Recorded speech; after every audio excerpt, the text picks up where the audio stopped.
ரசூலுல்லாஹி ஸல்லல்லாஹு அலைஹி வஸல்லம் சொன்னாங்க,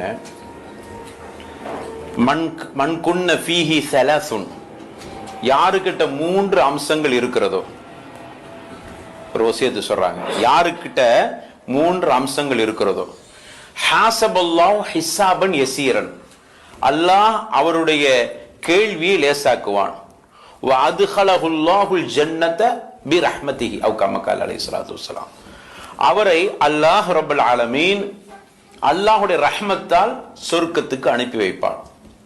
3 விஷயம் ரொம்ப முக்கியமானது தானே. கேள்வி விசாரணை லேசா போகுது, இன்னொன்னு சொர்க்கம் கிடைக்க போகுது. 3 விஷயம் உங்கள்கிட்ட இருக்குதான்னு பாருங்க. இதைத்தான் ரசூலுல்லாஹ் வசியத்து பண்றாங்க. சரி, 3 விஷயம் சொல்லுவோமா? கொஞ்சம் கஷ்டம், பரவாயில்லையா? செய்ய தயாரா?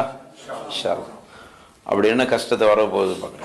ரசூலுல்லாஹ் சொன்னாங்க, உஸில் மன் கதஅக,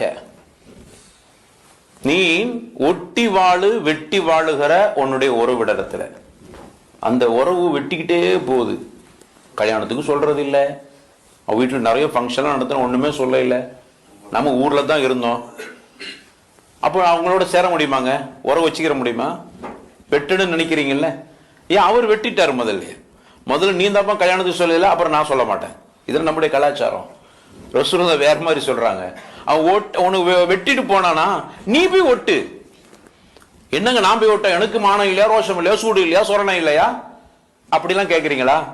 அதெல்லாம் இருக்குத்தான் செய்து ரசூலுல்லாஹ் சொல்றாங்க. இப்போ இது போனா என்ன நடக்கும்? உனக்கு என்ன கிடைக்கும்? ஹாஸபல்லாஹு ஹிஸாபன் யஸீரா வ அத்கலஹுல்லாஹுல் ஜன்னத பிரஹ்மதிஹி. அத பாருங்க. அப்போ இது குறிப்பாக தாய்மார்கள் ரொம்ப கவனம். நம்ம கூட கொஞ்சம் சூடு சொன்னா கொஞ்சம் குறைவா தான் இருக்கும். அப்படின்னா என்ன, நம்ம மறந்துடும். அதோட இல்லைன்னு இல்லை, மறந்துடும். சலசலாம் பேசுவோம், மறந்துடுவோம். பெண்கள், ஏங்க அவுட்டுக்கா போகணுங்கிறியா, அவன் பேத்திக்கு கல்யாணம் முடிவு நமக்கு சொன்னாங்களா? நமக்கு தெரியும். அப்படி ஒரு பேத்தி இருக்குன்னு நமக்கு தெரியாது. அப்பதான் தெரியும். ஆமா, சொன்ன மாதிரி தெரியலையே, சொன்ன மாதிரி தெரியலையே, சொல்லவே இல்லை. அவுட்டை கூப்பிட்டா, ஐயோ நீங்க மோசமா, நீங்க அப்படியா, இல்ல அவ திட்ட வேண்டியது எல்லாத்தையும் சேர்த்து திட்டிடுவோம். நீங்க மோசமா, உங்களுக்கு ரோஷம் இல்லையா, உங்களுக்கு சூடு இல்லையா, ப்ராப்பர் சொல்ல இல்லை, நீங்க எப்படி போலாங்கிறீங்க? தாய்மார்களை கொஞ்சம் கவனமா கேளுங்க. ஹாஸபல்லாஹு ஹிஸாபன் யஸீரா, அல்லாஹ் நம்முடைய விசாரணை லேசாக்குறான். ஏன் அதை யோசிக்க மாட்டேங்கிறோம்? விடுங்க, இந்த உலகத்துல என்னங்க பெருசா வந்துட போகுது? இந்த உலகத்துல உங்களுக்கு என்ன இருக்குது? சொர்க்கத்தை தாண்டி ஒண்ணு இருக்குதா? அப்ப முடிஞ்சிச்சு, ஒண்ணும் இல்லை. ரசூலுல்லாஹ் ஸல்லல்லாஹு அலைஹி வஸல்லம் சொன்னாங்க, முதல் விஷயம். 3 விஷயம் சொன்னோம்ல, சரி, முதல் விஷயம். அடுத்து 2வது சொன்னாங்க, யுஅதி அம்மன் ஹரமக, உனக்கு எதுவும் தர மறுத்தானே அவனுக்கு கொடு அப்படின்னா. வீட்டுல ஏதாவது நடத்தி இருப்பாங்க ஃபங்க்ஷன், எல்லா வீட்டுக்கும் சாப்பாடு கொடுத்து விட்டாங்க, நம்ம வீட்டை மட்டும் விட்டுட்டாங்க. வேணுண்ட விட்டுருக்குறாங்க, நோட் பண்ணி வச்சுக்கிறாங்க கரெக்டா. மொபைல்ல இல்ல, மெசேஜ்ல இல்ல, கல்புல. வீட்டுல ஒரு ஃபங்க்ஷன் வரும், எல்லாத்துக்கும் கொடுப்போம், அங்க மட்டும் கொடுக்க மாட்டோம். வீட்டு கல்யாணத்தை நமக்கு தரவா செஞ்சாங்க, நடக்குதா இல்லையா? இது நான் ரசூலுல்லாஹ் சொன்னது பொதுவா சொல்லிட்டு போயிட்டாங்க. நீ உனக்கு எதுவுமே தர மறுத்தான அவனுக்கு கொடு. அது நம்ம ஒரு காலத்துல கஷ்டப்பட்டு இருப்போம், அவங்க ஒண்ணுமே தந்திருக்க மாட்டாங்க, நம்மளை தூக்கி விட கூட வந்திருக்க மாட்டாங்க. இப்ப அவங்க குடும்பம் கஷ்டமா இருக்கும், நம்ம நிறைய பெரிய அளவுல இருப்போம், அதையே பழி வாங்கண்ட வச்சிருப்போம். நாங்க கஷ்டப்படுவோம், எதுவுமே தரையில, இப்ப அவங்க கஷ்டப்படும், நம்மகிட்ட வர கொடுக்காத.